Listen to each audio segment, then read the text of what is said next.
വിശപ്പിൻ്റെ ഉൾവിളിയുള്ളവർക്ക് വീണ്ടും Qatar ഒരുക്കിയിരിക്കുകയാണ് 974 food festival. ഞങ്ങളും ഒരുങ്ങിക്കെട്ടി അങ്ങോട്ടേക്ക് പോകാൻ തുടക്കമിട്ടു. ക്രൗഡുണ്ടായിരുന്നു. ഞങ്ങളുടെ വീടിൻ്റെ അടുത്ത് തന്നെ ആയതുകൊണ്ട് പെട്ടെന്ന് ചെല്ലാമെന്ന് കരുതിയിട്ടാണ് ഞങ്ങൾ വണ്ടിയെടുത്ത് ഇറങ്ങിയത്. ഇറങ്ങി അതിൻ്റെ അടുത്ത് ചെന്നപ്പോഴാണ് ഒരു ജാഥയ്ക്കുള്ള ആളുണ്ടെന്ന് മനസ്സിലായത്. പല കുറുക്കു വഴിയിൽ കൂടെ ഞങ്ങൾ അതിനുള്ളിൽ കയറാൻ നോക്കി.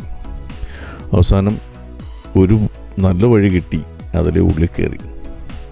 974 സ്റ്റേഡിയത്തിൻ്റെ പാലത്തിൻ്റെ അടിയിൽ കൂടെ റൈറ്റ് സൈഡിലേക്ക് ഇറക്കി എടുത്തു കഴിഞ്ഞാൽ നിങ്ങൾക്ക് അവിടെ പെട്ടെന്ന് ചെല്ലാൻ പറ്റും. ചെന്ന് കഴിഞ്ഞപ്പോൾ എവിടെ പാർക്കിംഗ് കിട്ടുമെന്നുള്ളതായിരുന്നു. ഇടിച്ചു കയറ്റി എവിടെയോ പാർക്ക് ചെയ്തു. പിന്നെ വിശപ്പുള്ളതുകൊണ്ട് എവിടെ പാർക്ക് ചെയ്യുമെന്ന് പോലും അറിയാൻ വയ്യായിരുന്നു. നല്ല തണുപ്പുണ്ട്, നല്ല കാറ്റുണ്ട്. എല്ലാവരും ജാക്കറ്റും ഒക്കെ എടുത്തിട്ട് പോയാൽ മതി, ഇല്ലെങ്കിൽ കഴിക്കുന്ന സ്ഥലം എത്തുമ്പോഴത്തേക്കും ഫ്രീസായി പോകും. എനിക്ക് തോന്നുന്നത് ഖത്തറിൽ ഇതുവരെ ഓർഗനൈസ് ചെയ്ത് വെച്ചതിൽ ഏറ്റവും വലിയ ഫുഡ് ഫെസ്റ്റിവലാണ് ഈ 974 ഫുഡ് ഫെസ്റ്റിവൽ എന്നുള്ളതാണ്. ഉള്ളിൽ കയറി ചെന്നാൽ ഒരേ ഒരു പ്രശ്നമേ ഉള്ളൂ, കൺഫ്യൂസ്ഡാണ്. എങ്ങോട്ട് പോകണമെന്നറിയാൻ വയ്യ. റൈറ്റ്, ലെഫ്റ്റ്, അപ്പ്, ഡൗൺ എല്ലായിടത്തും ഫുഡ് കൗണ്ടേഴ്സാണ്. വീക്കെൻഡ് ആയതുകൊണ്ട് നല്ല തിരക്കുണ്ട്.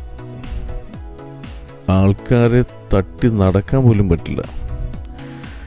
എന്തായാലും വിശപ്പ് ഉള്ളിൽ ഉള്ളതുകൊണ്ട് ഞങ്ങൾ എന്തൊക്കെയോ കഴിക്കണമെന്ന് ആഗ്രഹിച്ചാണ് ഉള്ളിലേക്ക് കടന്നത്. കളിപ്പാട്ടങ്ങളും പുതിയ പുതിയ കൗണ്ടറുകളും ഒക്കെ കണ്ടിട്ടുണ്ട്. അവിടെ ഒരു ഫിലിപ്പിനോ ചേട്ടൻ നിന്ന് തകർത്ത് പാടുന്നത് കണ്ടു. അതിൻ്റെ ഒരു സൈഡിൽ കൂടെ ഒരു വഴിയുണ്ട്, അതിലൂടെ ഉള്ളിലേക്ക് കടന്നു. അതെ, ഒരേ ഒരു കാര്യം പറയാനുണ്ട്. നിങ്ങൾ പോകുന്നതിന് മുമ്പ് ഇതൊക്കെ ഒന്ന് വായിച്ച് പഠിച്ചിട്ട് ചെല്ലുന്നതായിരിക്കും നല്ലത്, അല്ലെങ്കിൽ കൺഫ്യൂഷനായി പോകും. ഒരു ഭാഗത്ത് മുഴുവൻ ഏഷ്യൻ കൗണ്ടേഴ്സാണ്, അടുത്ത ഭാഗത്ത് മുഴുവൻ കഫേസാണ്, വേറൊരു ഭാഗത്ത് കോണ്ടിനെൻ്റൽ കൗണ്ടേഴ്സാണ്, അറബിക് കൗണ്ടേഴ്സുണ്ട്. അങ്ങനെ ഒരേ സ്ഥലത്തും പല പല രീതിയിലുള്ള ഫുഡുകളാണുള്ളത്. അതുകൊണ്ട് അങ്ങോട്ടും ഇങ്ങോട്ടും നടന്ന് കഷ്ടപ്പെടാതെ ഒന്ന് മനസ്സിലാക്കി പോകുന്നത് നന്നായിരിക്കും. അപ്പോൾ ഞങ്ങൾ ഓർഡർ ചെയ്തത് പവർ വിങ്സ് ഓർഡർ ചെയ്തു. പിന്നെ ഓർഡർ ചെയ്തതെന്ന് പറഞ്ഞാൽ ഫൂഡോ എന്ന് പറഞ്ഞൊരു സ്ഥലത്തു നിന്ന് കുറച്ച് സുഷിയും സഷമിയൊക്കെ ഓർഡർ ചെയ്തു. വേറൊരിടത്തു നിന്ന് കുറച്ച് ഫിലിപ്പിനോ ഫുഡ് ഓർഡർ ചെയ്തു. പിന്നെ എൻ്റെ ചെറുക്കൻ നല്ലതുപോലെ എൻജോയ് ചെയ്തായിരുന്നു. പുള്ളി സ്ഥിരമായിട്ട് മാക്കം അടിക്കുന്ന പോലെ തന്നെ കഴിക്കുന്നുണ്ടോ. ഞങ്ങളും അവിടെ ഇവിടെയൊക്കെ നിന്ന് ട്രൈ ചെയ്തു. ഒരേ ഒരു പ്രശ്നം കണ്ടത് ഇരിക്കാനുള്ള സൗകര്യം വളരെ കുറവാണ്. വീക്കെൻഡ് ആയതുകൊണ്ടാവാം എല്ലാ സീറ്റുകളിലും ആൾക്കാർ തിക്കി ഇരിക്കുന്നത് കണ്ടു.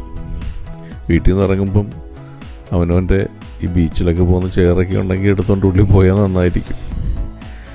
ഫുഡ് എന്ന് പറഞ്ഞാലൊരു ജാപ്പനീസ് ഫുഡ് കൗണ്ടറായിരുന്നു. അവിടുന്ന് ഞങ്ങൾ കുറച്ച് സുഷിയൊക്കെ വാങ്ങിച്ച് കഴിച്ചു. എല്ലാത്തിനും പ്രൈസ് കൂടുതലാണ്.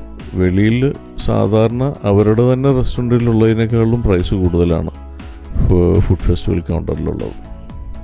പിന്നെ ഇതൊക്കെ ഒരു ആഘോഷമല്ലേ, പോയി അവിടുത്തെ ആംബിയൻസും കാര്യങ്ങളൊക്കെ എൻജോയ് ചെയ്യാനാണ് എല്ലാവരും പോകുന്നത്. ക്ലൈമറ്റ് കുഴപ്പമില്ലാത്തതുകൊണ്ട് അങ്ങനെ ഒരു പ്രശ്നവുമില്ല. തണുപ്പുണ്ടെങ്കിലും ഇതൊക്കെയുള്ളൊരു രസം. ഞങ്ങൾ എന്തായാലും ഫുഡെല്ലാം കഴിച്ചു കഴിഞ്ഞു. അതിനുശേഷം ലാസ്റ്റ് ഓർഡർ ചെയ്ത സുഷി എത്തി. പിന്നെ അതിൻ്റെ തിരക്കായിപ്പോയി. അത് കഴിച്ച് തീർക്കാനുള്ള തിരക്കായിരുന്നു. നല്ല അടിപൊളി ഫുഡാണ്, നല്ല പ്രസൻറ്റേഷനാണ്. നിങ്ങൾക്ക് എല്ലാവർക്കും ഇഷ്ടപ്പെടും. എന്തായാലും പോയിട്ടില്ലെങ്കിൽ ഒന്ന് പോയി കറങ്ങിയിട്ട് വന്നാൽ തിരക്കേടില്ല. ഞങ്ങളെന്തായാലും ഇനിയും പോകാൻ ഉദ്ദേശിച്ചിട്ടില്ല.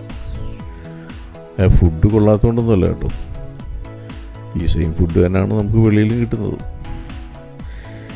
അങ്ങനെ എല്ലാം കഴിഞ്ഞ് ഫുള്ളായി ഞങ്ങൾ വീട്ടിലേക്ക് യാത്രയായി.